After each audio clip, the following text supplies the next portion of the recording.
বিয়ের পর ছেলেদের একটা কমন ডায়লগ, বিয়ে করে নাকি তাদের জীবন অশান্তিতে ভরে গেছে। আচ্ছা আমি বলি কিভাবে অশান্তিতে ভরে গেল তাদের জীবন? সকালবেলা ঘুম থেকে উঠেই তারা নাস্তা রেডি পায়, দুপুরবেলা কি খাবে না খাবে সেটাও বাসা থেকে বউ যত্ন করে বেঁধে দেয়। তারপর সন্ধ্যার সময় যখন আপনারা কাজ শেষ করে বাড়িতে আসবেন, আপনারা যখন ফোন করে বলেন যে আমি আসতেছি, তখন আপনাদের জন্য আমরা ঘর বাড়ি সুন্দর করে পরিপাটি করে গুছিয়ে রাখি। কেন? মহারাজা আসবে। তারপর আপনি রাতে কি খাবেন না খাবেন সেটা জিজ্ঞাসা করে টাটকা টাটকা রাতের খাবার আপনাকে আমরা রেডি করে দিয়ে দিই। তারপর রাতের বেলা আপনি ঘুমাতে যাবেন, আপনার যে বিছানাটা সুন্দর করে বিছানা ঝাড়ু দিয়ে পরিষ্কার করে একেবারে গুছিয়ে আপনাকে ঘুমানোর জন্য রেডি করে দেয় কে? দেয় এই বউরাই দেয় আপনাদেরকে। জীবন অশান্তিতে ভরে যায় না? কার জীবন অশান্তিতে ভরে যায়? তারপর বিয়ের কিছুদিন যেতে না যেতেই দিয়ে দেন পেটে একটা বাচ্চা। এই বাচ্চাটা নিয়ে আমাদের কত কষ্ট হয় আপনারা জানেন? সেই বাচ্চা পেটের মধ্যে 9 মাস কে পালে? আপনি পালেন?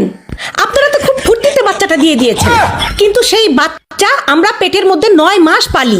পেলে সেই বাচ্চাটাকে ছোট থেকে বড় করি আমরা, গু সাফ করি আমরা, গু মোচ সবকিছু পরিষ্কার করে বাচ্চাটাকে তিলি তিলি বড় করি, খাওয়াই, স্কুলে নিয়ে যাই, পড়াই। তারপরে কিছুদিন যেতে না যেতেই পরিবারের সবাই মিলে, বৌমা একটা বাচ্চার কোনো ভরসা আছে, আরেকটা বাচ্চা নাও। তারপরে আরেকটা বাচ্চা হয়, আমাদের জীবন হয়ে যায় তেনা তেনা।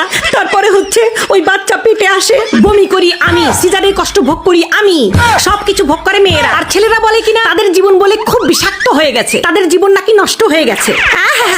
তোমরা কি করো? ও এখন তো আবার খোটা দিবা, মানে আমরা কিছু বললেই পুরুষদের একটাই ডায়লগ, ও টাকা তো কামাই করা লাগে না, টাকা কামাই করলে বুঝতো কত কষ্ট, ঘরে বসে খাও তো টের পাও না। এই যে পুরুষরা শুনে রাখো, খবরদার টাকার খোটা দিবা না।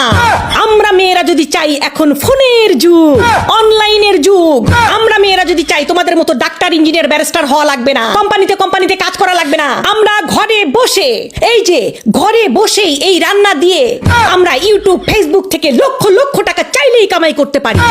এত মনে করো ইয়ে নেওয়া ঠিক না, এত ভাবনিতে যাবা না, ঠিক আছে? জীবনে কোনোদিন কেউ আর বলবা না যে জীবন বিয়ে করে ঝালাফালা হয়ে গেছে। বিয়ের পরে তোমাদের জীবন শুধরায়, বিয়ের পরে তোমরা ভালো হও, বিয়ের পরে তোমরা সাশ্রয়ী হও। বুঝতে পেরেছো? বেশি তেড়িবেড়ি করলে কি করবো জানো? রান্নাঘরে কিন্তু অনেক কিছু থাকে মেয়েদের অস্ত্র। হ্যাঁ, মাথার ব্রেনে হয়ে মাথা খুঁজিয়ে একদম চাগায় দেবো।